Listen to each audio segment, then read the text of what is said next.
Hi everyone, I'm Kat from the Littlestown Library of the Adams County Library System, and welcome to our Summer Quest Tiny Art for Adults and Teens. Our theme this summer is Color Our World, and we are going to do a triptych or three different paintings related to summer. So since the painting for today is happening on June 21st, which happens to be the longest day and shortest night of the year, this is called the summer solstice, or if you happen to practice Wicca or some other neo-pagan religions, it's also called Beltane. Editing Cat here. I have an apology and a correction to make. I misspoke and referred to the summer solstice as Beltane. This is incorrect. Beltane takes place on May 1st and marks the beginning of summer. It is sometimes called May Day. The actual term for the summer solstice is Litha or Letha. There are multiple pronunciations. My apologies to any Wiccan and pagan viewers for the error. So the painting that we are going to do is of the summer solstice happening at Stonehenge. So if you signed up for an art kit, then you will receive the following. One blank 4x4 canvas, a tiny easel, one paintbrush, a toothpick, and paint pots with the following colors: black, white, dark red or crimson, orange, and yellow. You are, of course, welcome to use your own supplies if you have them, but that is what you will receive if you signed up for an art kit. I also recommend that you have a cup or something else, some other kind of container to put water in to clean your brush between colors. You should also put down some paper towels so that way paint doesn't go everywhere, and so have some paper towel handy to help clean your brush between colors. If you would like, you can also have a paint palette, a paper plate, or a plastic lid that doesn't go to anything in case you want to mix colors. So without further ado, let's get painting.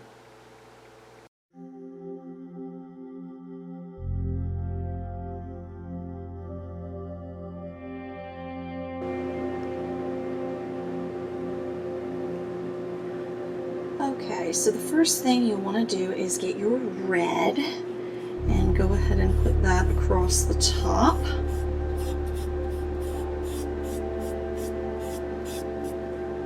You don't have to lay it on super thick, but you do want to make sure that all of the white is hidden, since we're not doing clouds in this particular background, then we don't want any white to show through.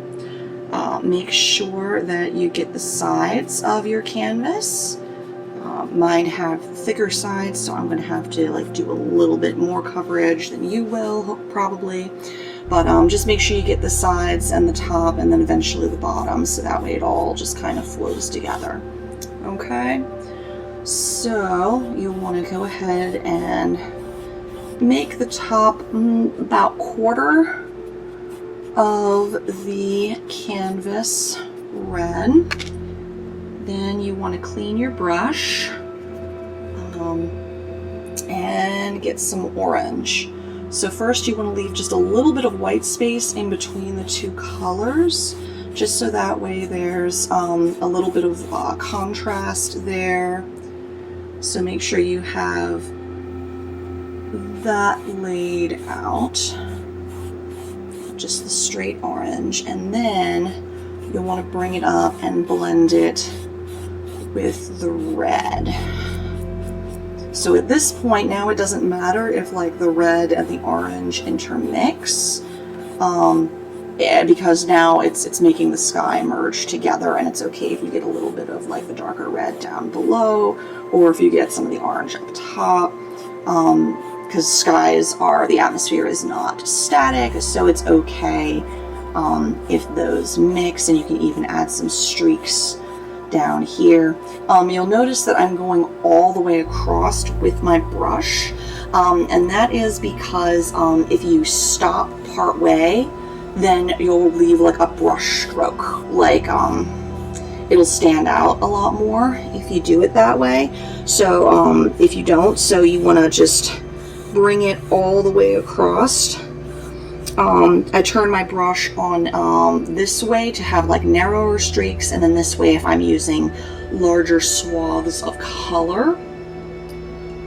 So I'm going to clean my brush again and get some plain orange and make sure that I've got about this part here, and I'll probably add a little more red up there. Just make sure your brush isn't super wet, because even though the wet can help it blend more, but it can also make it runny if your brush is too wet. So now I'm going to get some yellow, and kind of like what we did up where we left a little bit of space in between the red and the orange, we're going to do the same thing with the yellow. We're not going to have a whole lot of yellow because this is happening like close to sunset, so we don't want the yellow to go down too far, and a lot of that will be mixed, but we do want some more pure yellow down there, just so that way it gives us a good base to then start doing the long across strokes up and down to blend the orange with the yellow to make it like a lighter orange with a little bit of yellow kind of mixed in. And again, I can do some streaks.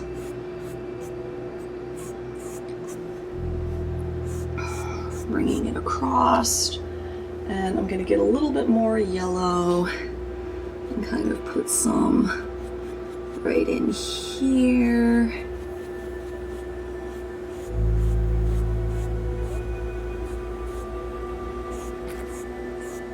Now just make sure when you're blending, oops, I'm a little bit lopsided here. It's okay if you bring like the color all the way down to the bottom. The very bottom here is going to be painted black. But so it's okay if you go down a little bit further than you thought you needed to. That's okay, because that's going to be covered up. So now I'm going to go ahead and get some more red and do a bit more blending up here, bringing that down, kind of doing a couple red streaks, sort of darker streaks here and there. Just make sure you don't bring the red down too far, because it might get a little bit weird with your with the yellow. I mean, you can do stuff like this. Whoops, sorry. And just kind of do a couple streaks. We can get a little more orange. So just try to make sure that it looks kind of like one of those night skies where there isn't a whole lot of clouds, but there's sort of that haze kind of in the air. So kind of like that. That's sort of the vibe we're going for.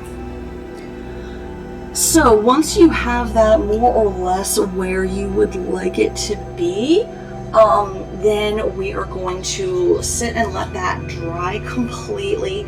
Depending on how much paint you put on there, it could take 5 to 10 minutes, depending on how thick the paint is and how many layers you put on. If you end up wanting to go back later and do a little more touch up, we can totally do that. But for right now, we want it to dry completely, so that way when we put on the black, it doesn't smear and mix with the rest of the colors.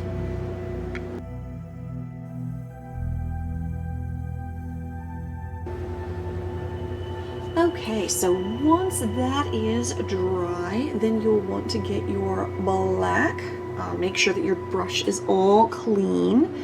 And then we will want to paint across the bottom of your canvas here. So some people actually like to use like masking tape or painter's tape or something to paint across the, to like put across here when they initially do their painting.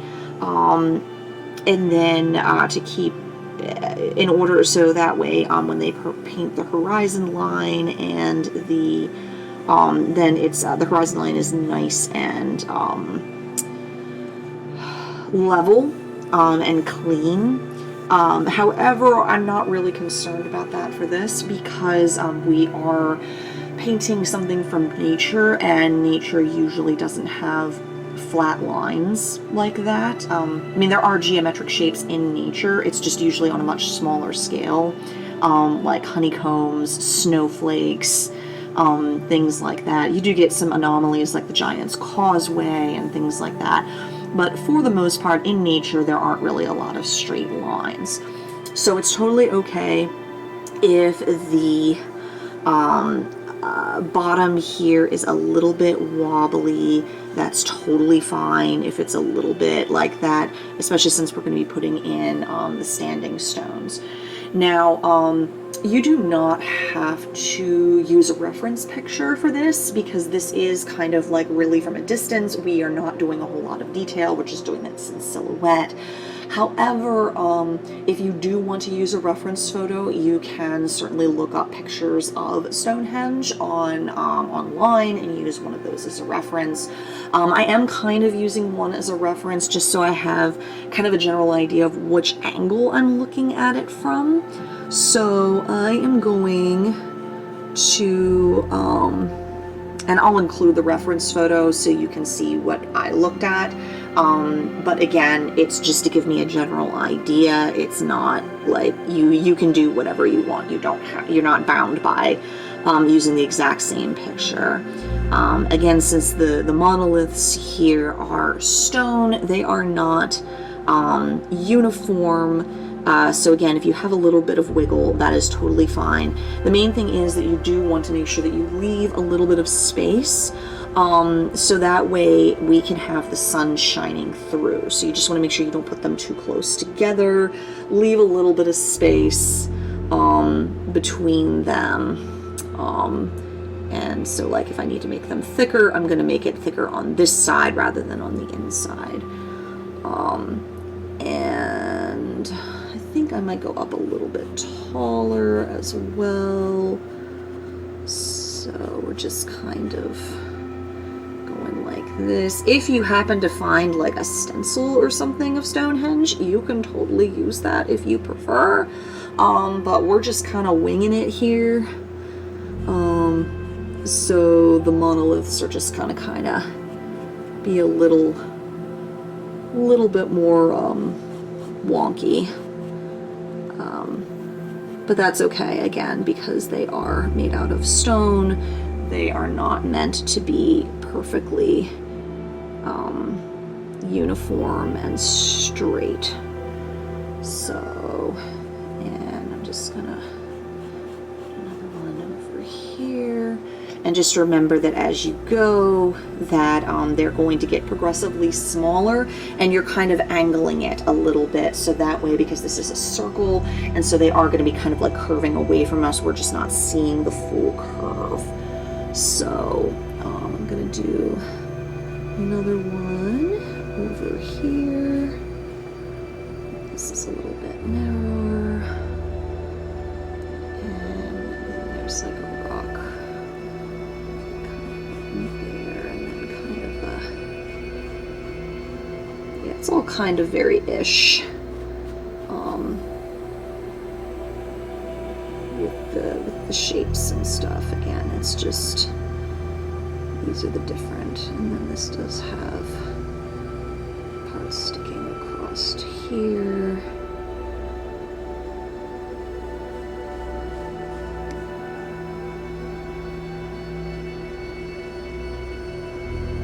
And just remember to continue off the edge of the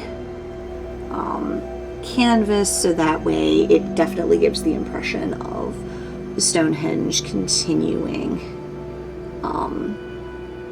past that.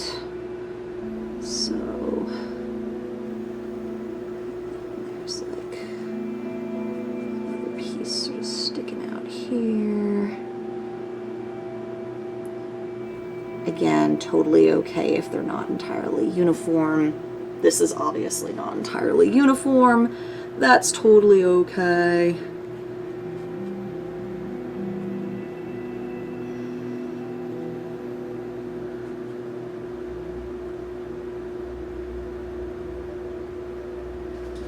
Space there. I know that kind of looks like a person, but it's not. It's just another rock sitting up there.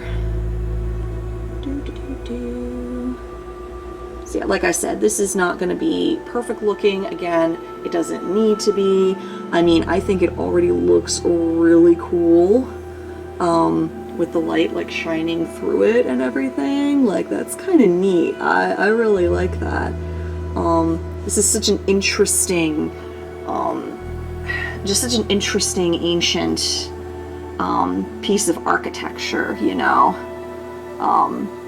It's just absolutely fascinating, and I know that there's a lot of people who go and visit it, especially around the summer solstice, since it holds not just historical and archaeological significance, but religious significance as well, depending on your particular faith. So we're gonna go ahead and I'm gonna go ahead and leave it like that. Just doing a little bit of touch up there and kind of crisping up some of the edges here. If you have like a toothpick or like your own like detail brush, feel free to use that to kind of neaten up some of the corners, some of the edges, but I'm gonna kind of leave them as they are. So what you want to do then is we want to go ahead and let this sit and dry completely, because we are going to then we're going to end up putting the sun shining through, and we're going to want to make sure that this black is completely dry, so that way when we put on like the orange and white and stuff, it won't bleed. So I would definitely give this 10 minutes to dry, and again, make sure that you get the corners and that the stones of your Stonehenge continue off the edge of your canvas.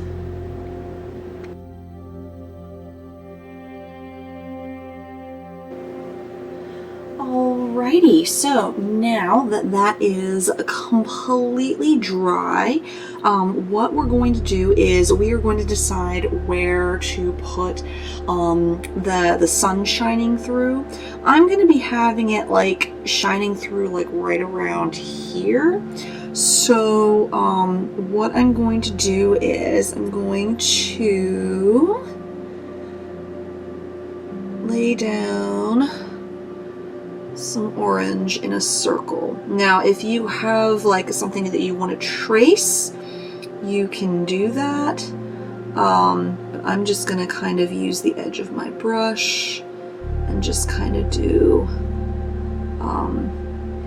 a circle shape right around in here. Okay.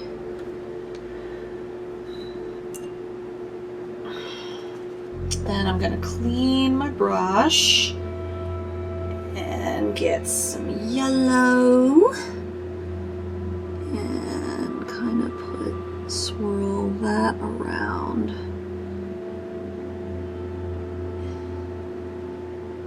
In the middle as well. So we'll probably have to let this dry before we can put on like the white and stuff. So we might have to let it dry like in between these additions. So I'm just kind of mixing it a little bit. And it's a little thick and goopy, so go ahead and do that. I'm going to clean off my brush.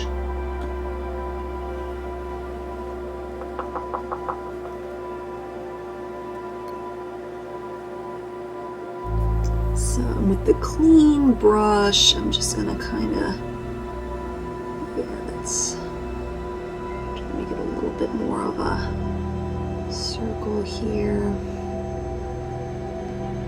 Alrighty, so yeah, we're gonna have to let that dry and probably layer it up a little bit. So just because this is gonna take a couple layers because we have to like let it dry in between, go ahead and make sure that that dries completely before we go on to the next step.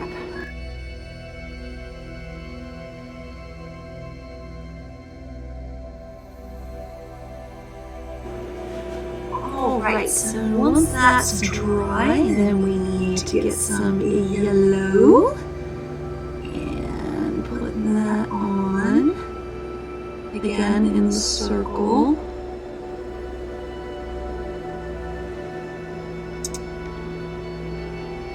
And the brush is still a little bit wet, but that's okay, they can mix a little.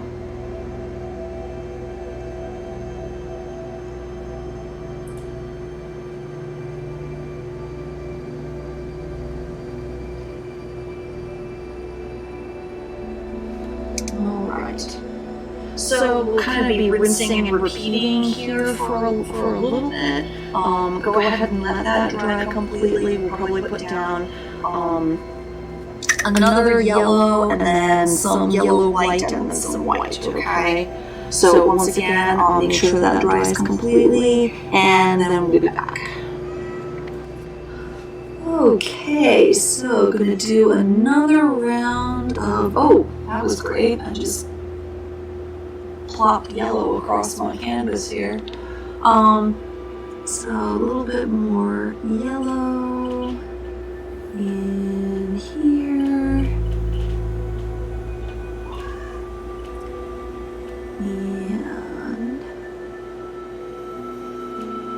And it's okay if the yellow doesn't go like all the way to the edges because this is kind of a glow. So we'll, but some of it will like shine through with the white and everything. So, and I'm gonna dab some yellow in here. You might hear one of my cats in the background. He is not a happy camper. Wants mommy's attention. Alrighty, so we got some more yellow in the glow there, and so go ahead and let that dry, and then we'll probably put the white on, okay? So make sure that dries completely, and then we'll get the next part done. Alrighty, so now we're gonna take a little bit of a yellow and a little bit of white, and we're gonna mix that up. Probably get a little more white. Make it a nice light yellow here. Kind of an eggshell sort of, egg yolk sort of thing, and then we'll want to put that in the middle here.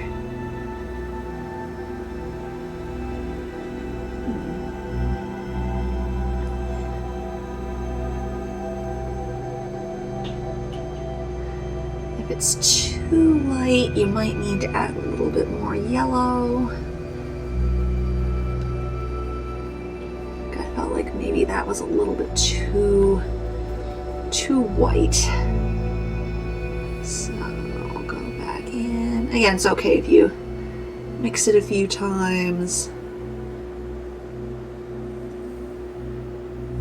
However you want to do that. Alrighty. So once that's on, once again, like the others, if you want to make it a little bit more fuzzy around the edges, you can kind of just tap the edge of your brush around to make it a little bit more fuzzy, because that's where the light's coming out. And then don't worry, we'll be putting some pure white in there as well. But first I want to add a little bit of yellow.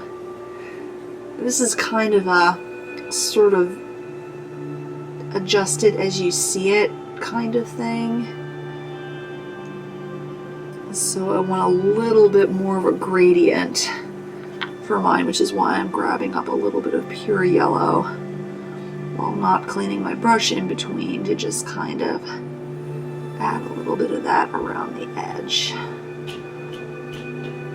All right, so then we want to go ahead and clean our brush really well and let that dry. And then we will add the final dollop of white and hopefully then the rays of light, and then we will be done. Okay, so I think we're about ready for the final touches. So we're going to just get some plain white and we're going to put that in the middle here.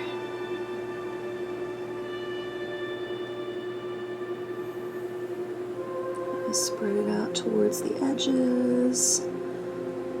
And it's okay if you kind of get a bit of a blob in the middle, because it's where we're going to take our toothpick and, whoops, provided I don't hit my camera too much,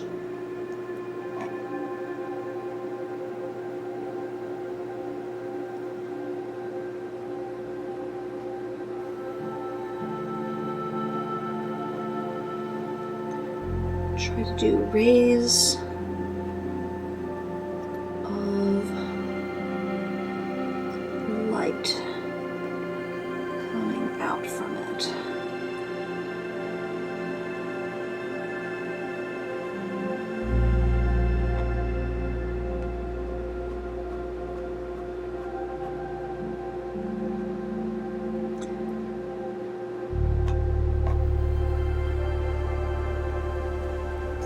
So it looks a little bit like some kind of dandelion, and that's okay. Just gonna...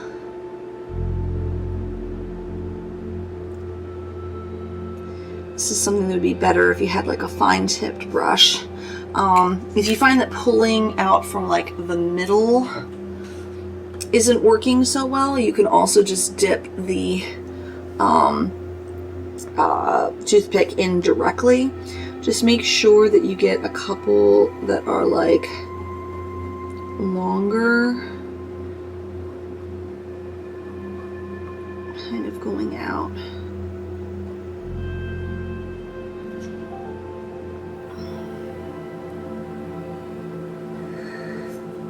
From the top and bottom.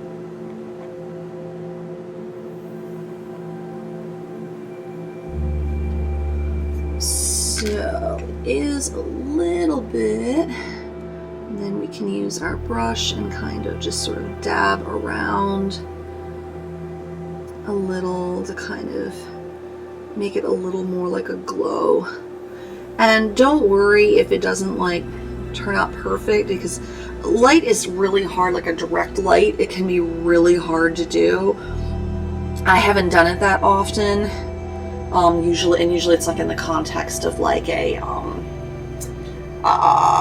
space scene or something where you have the night sky. It's a bit harder to do it like when the sun's like at sunset or something like that. So, yeah, so it's okay if it doesn't turn out exactly the way you want it, and you can just kind of add a little bit of like sort of fuzz glow around it. So it's a little bit starker maybe. I'm actually gonna get a little bit of yellow if I still have some. Oh, I'm really going through the yellow here.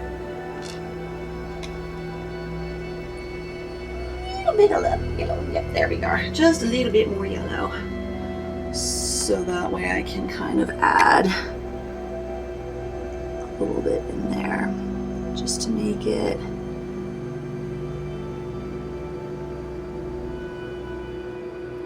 Just kind of dab that in there. So you're probably going to have a lot of paint in there.